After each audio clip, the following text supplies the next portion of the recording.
Welcome to our channel. నేను మీ తేజ.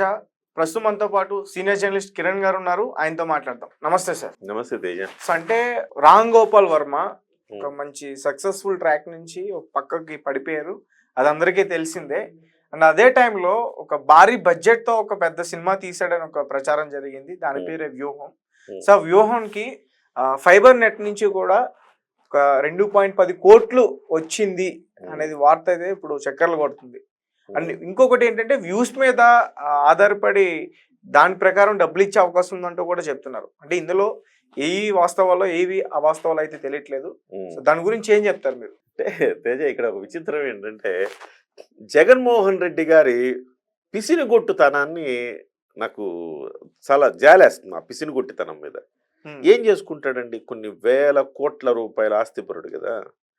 ఒక cinema తీసుకోలేడా? ఓ 10 కోట్లు పెట్టి సినిమా తీయించలేడా? తీయించగలుగుతాడు కదా. దానికి కూడా ప్రభుత్వ సొమ్మును ఉపయోగించడం ఏంటి? నువ్వు చేసేదే ఏదో పని, దానికి మళ్ళీ నువ్వు ఆ ఏదో పని చేయడానికి మళ్ళీ ప్రభుత్వ సొమ్మును వాడతారా? ఎంత పిటి, జాలి పడాల్సి వస్తుంది.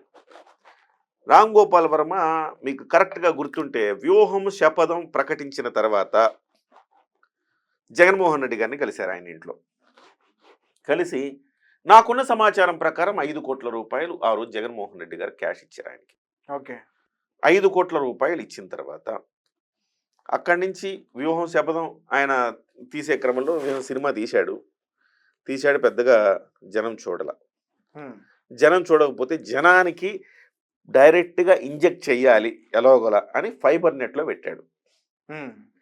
ఫైబర్ నెట్ ఏంటంటే మీకు అంటే ఒక లేటెస్ట్ టెక్నాలజీ ఫైబర్ నెట్. మీకు ప్రతి ఒక్కళ్ళు కూడా సినిమా ఓటీటీకి బాప్ అని చెప్పుకోవచ్చు ఫైబర్ నెట్ని. ఫైబర్ నెట్ అనేది కరెక్ట్ క్లిక్ అయితే ఓటీటీ లాగా నువ్వు డబ్బులు కడితే ఆ సినిమా నీ కోసం ఓపెన్ అయ్యిద్ది, లేకపోతే ఓపెన్ అవ్వదు. ఆ రకంగా వాళ్ళ ఉద్దేశం ఏంటంటే ఫైబర్ నెట్ ద్వారా రాబోయే రోజుల్లో సినిమాలను కూడా ఈ రకంగా ప్రసారం చేయాలి తక్కువ ధరకి.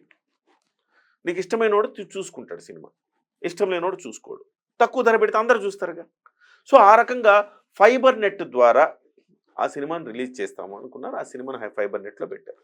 పెడితే అట మీరు చెప్పింది వ్యూస్ ప్రకారం డబ్బులు ఇవ్వడం కాదు, పెడితే అట 1863 మంది చూశారట మొత్తం ఆంధ్రప్రదేశ్ జనాభాలో. రేపు మనం వీడియోలు పెడితేనే 1,00,000 మంది చూస్తున్నారు. ఆ ఫైబర్ నెట్లో పెడితే 1863 మంది చూశారు. ఆ 1863 మంది చూసినందుకు మన సినిమా కొనుక్కుంటాం కదా, ఓటీటీనా యూట్యూబ్ ఏదో ఒక ప్లాట్ఫామ్. అంటే ఆయన సినిమా తీసాడు, ఆయన సినిమాను కొనుక్కుంటాము, పెడతాము, పెట్టిన తర్వాత వచ్చిన ఆదాయంలో ఆయనకి మనకి షేర్ చేసుకుంటాం. అట్లా కదా సహజంగా ఓటీటీలో జరిగేది. అట్లానే ఫైబర్ నెట్లో పెట్టాడు. ఫైబర్ నెట్లో పెడితే చూసింది 1863 మంది. కానీ ఆ సినిమాకి ఆయనకి పే చేసింది 2,10,00,000 రూపాయలు పే చేశారు ఆయనకి. అంటే నిన్న జీవి రెడ్డి గారు చెప్పడం అంటే ఎంత హాస్యాస్పదం అనిపించిందంటే నాకు. 11,000 రూపాయలు ఒక్క వ్యూ కోసం ఇచ్చినట్టు లెక్క. ఒక వ్యూ ఒక మనిషి చూడటానికి 11,000 రూపాయలు. నువ్వేమో భీమ్లా నాయక్ సినిమాని 10 రూపాయలు 20 రూపాయలు పెట్టి ఆడిస్తావు, ఎంఆర్ఓలను పెట్టి. నీ అనుంగు శిష్యుడు, నీ యొక్క బాగా ప్రియమిత్రుడు రామ్ గోపాల్ వర్మ సినిమాను మాత్రం 11,000 రూపాయలు చెల్లిస్తావు ఆయన సినిమాకి. ఎక్కడ చోద్యం అండి ఇది? సో విచిత్రం ఏంటంటే నిజంగా రామ్ గోపాల్ వర్మ సినిమాని ఆ 2 కోట్లు ఆయన చెల్లించాలి ఏంటి? జగన్మోహన్ రెడ్డి గారు చెల్లించుకోవచ్చు కదా. చిత్రం ఏంటంటే ఎంత పీనాసి మనిషి అంటే జగన్మోహన్ రెడ్డి. ప్రజల సొమ్ముతో ప్రజల్ని దోచుకుంటూ ప్రతి అంశానికి ప్రజల సొమ్మునే వాడుకునే మనిషి. ఇంతకుముందు కూడా మనకు ఒక వార్త వచ్చింది, సోషల్ మీడియాకి డిజిటల్ కార్పొరేషన్కి కూడా చెల్లించిన డబ్బులన్నీ కూడా, ఆ డబ్బులన్నింటిలో అందులో కూడా వీళ్ళ సోషల్ మీడియా వాళ్ళని పెట్టి వాళ్ళకి జీతాలు ఇస్తూ ప్రభుత్వ సొమ్ముని పార్టీ ప్రచారం కోసం వినియోగించారు. ఇవాళ ఫైబర్ నెట్ ద్వారా కూడా 2,10,00,000 రూపాయలు రామ్ గోపాల్ వర్మకి ఇచ్చాడంటే అంత. అంటే రామ్ గోపాల్ వర్మ వ్యూహం అనే సినిమా రామ్ గోపాల్ వర్మతో ఆయన తీయించడం ఎంత చిల్లర రాజకీయం నాకు అర్థం కాదు. ఆ వ్యూహం కాన్సెప్ట్ కూడా నువ్వు ఏమన్నావు? నేను చేసిన పనులు మీకు నచ్చితే మీరు నాకు ఓటేయండి అన్నావు కదా, దాని మీద ఉండొచ్చుగా. మళ్ళీ పరోక్షంగా ఈ రామ్ గోపాల్ వర్మ అనే ఒక పర్వర్టెడ్ ఫెలో, అతను సమాజంలో ఉండదగిన వ్యక్తి కాదు, అతను సమాజానికి హానికరం. మనము రామ్ గోపాల్ వర్మ సినిమాకి సెన్సార్ చేసేటప్పుడు కూడా ఏం రాయాలంటే ఈ మనిషి సమాజానికి హానికరము, ఇతని సినిమాలు చూడడం సమాజానికి హానికరం అని రాయాలి.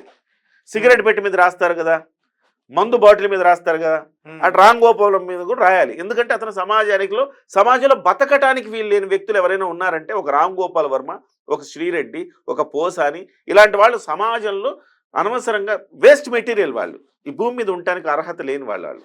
సమాజం వాళ్ళ వల్ల చెడిపోవడం తప్ప బాగుపడడం ఉండదు. ఎవరికి పనికిరాని వాళ్ళు. అలాంటి వాళ్ళకి సంబంధించి నువ్వు 2,10,00,000 రూపాయలు ఇచ్చావు. ఇంకా తవ్వుతున్నారు. తవ్వే కొద్దీ అనేకమైన విషయాలు బయటకు వస్తాయి. రామ్ గోపాల్ వర్మకి ఆ రకంగా 2,10,00,000 రూపాయలు అక్కడిచ్చి 5 కోట్ల రూపాయలు ఆయన సొంతంగా ఇచ్చారని చెప్తున్నారు. కానీ ఇప్పుడు నాకు అర్థమవుతుంది ఏంటంటే వ్యూహం సినిమాకి అంత డబ్బులు ఎందుకు? 2 + 5 7 కోట్ల అట్లా తీసి అట్లా మడత పెట్టి ఇచ్చేస్తాడు సినిమాని. వర్మ సినిమాకి లక్షలు తప్ప కోట్లలో ఖర్చు అవ్వదు. సో కాబట్టి ఇప్పుడు నాకు అర్థమవుతుంది ఏంటంటే ఆ రోజు వీళ్ళేసి భోజనం చేసి వచ్చి ఉంటాడు తప్ప 5 కోట్లు ఇచ్చుండడు. ఏదో నీకు ఇస్తానులే ఏదో ఒక రకంగా ఈ డిజిటల్ ఈ ఫైబర్ నెట్ ద్వారా అని చెప్పి 2,10,00,000 ఫైబర్ నెట్ ద్వారా ట్రాన్స్ఫర్ చేశాడు. ముందు సినిమా తర్వాత ఇస్తానని. సో ఈ రకంగా జగన్మోహన్ రెడ్డి యొక్క పీనాసితనము, రామ్ గోపాల్ వర్మ యొక్క ఈ ఏమంటారు ఆశభూతతనం ఈ సినిమాతో బయటపడిందని మనం అనుకోవచ్చు. మొత్తం మీద వ్యూహం సినిమాకి 11,000 ఒక్కొక్క వ్యూహం 11,000 కట్టారంటే సిగ్గుతో సమాజం తలదించుకోవాలి. అదే చెత్త సినిమా, దాన్ని ఎవడు చూస్తాడు? అసలు థియేటర్ లో కూడా అది రిలీజ్ చేయలేదు అనుకుంటా కదా. థియేటర్లు రిలీజ్ చేసాడు, ఎవడు చూడలా. థియేటర్లు రిలీజ్ చేశాడు, చేస్తే ఎవడు పట్టించుకున్నాడు?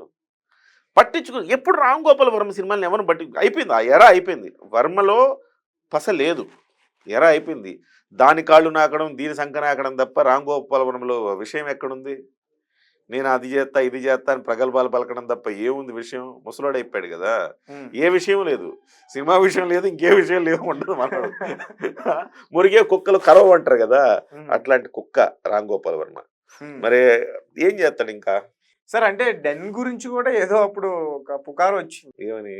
అంటే ఈ జగన్మోహన్ రెడ్డి గారిని కలిసిన తర్వాతే డెన్ బాగా డెవలప్ అయిందని. బాగా డెవలప్ అయిందంటే పని లేదు కదా, పని కల్పించే వాళ్ళు ఎవరో ఒకళ్ళు ఉండాలి కదా. జగన్మోహన్ రెడ్డి సినిమాకి డబ్బులు ఇస్తానంటే ఆ వ్యూహము శపథము తీసుకోవడానికి డెన్ అని ఒకటి ఏర్పాటు చేసి అందులో కూర్చొని అమ్మాయిల్ని పిలిచి ఆ డెన్కి అదే యూట్యూబ్ ఛానళ్ళు వాళ్ళని పిలిచి ఆడ యాంకర్లే కావాలి ఆయనకి. ఆడ యాంకర్లు వస్తే వాళ్ళతో మాట్లాడడం, నేను ఇంత తోపునని చెప్పుకోవడం, అంతకుమించి ఏముంది? అంతకుమించి ఏమన్నా? వర్మ గారు ఈ మధ్య కాలంలో నీకు తెలిసి వర్మ గారు చేసిన గొప్ప పని ఒకటి చెప్పు, గొప్ప సినిమా ఒకటి చెప్పు నాకు.